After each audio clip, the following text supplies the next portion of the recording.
క్రీస్తుని మిస్ చేయకుండా ఉంటే ప్రతి ఒక్కరి అవసరాలు తీరుస్తాడు, ప్రతి ఒక్కరి కోరికలు నెరవేరుస్తాడు. కానీ మనం ఏం చేస్తున్నాం? క్రీస్తుని మిస్ చేస్తున్నాం. క్రిస్మస్ అంటే ఆరాధించేవాడిగా ఉంటాం. ఈ ఒక్కరోజు ఆరాధించడం కాదు, ప్రతి దినము మనం ఆరాధించేవారిగా ఉండాలి, ప్రతి దినము మహింపరిచేవారిగా ఉండాలి, ప్రతి దినము క్రీస్తును గుర్తుపెట్టుకునేవారిగా ఉండాలి. అదే నిజమైన క్రిస్మస్. కానీ మనం ఏం చేస్తాం? క్రిస్మస్ రోజే యేసు ప్రభువు పుట్టుకొస్తారు. ఎందుకని? యేసు ప్రభువు లోకానికి వచ్చినాడు కదా నా కోసమే అని. కాబట్టి యేసు ప్రభువు గురించి చిన్నపిల్లలు కూడా తెలుసు. క్రీస్తు పూర్వం, క్రీస్తు శాకము.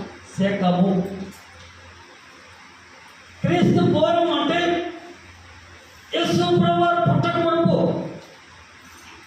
క్రీస్తు శకం అంటే యేసు ప్రభువు పుట్టిన తర్వాత. క్రీస్తు పూర్వము 800 సంవత్సరాల కిందట మీకా భక్తులతో ప్రవచనం మాట్లాడుతున్నాడు యేసు ప్రభువు గురించి. చూడండి, మీకా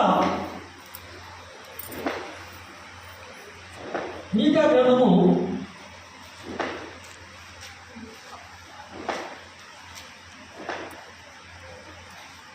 5వ అధ్యాయము 2వ వచనం చూద్దాం.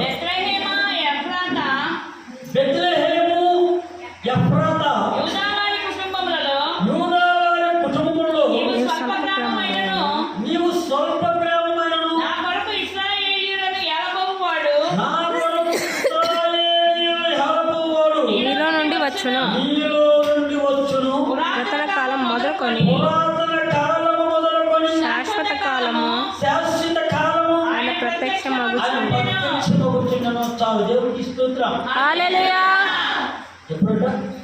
పురాతన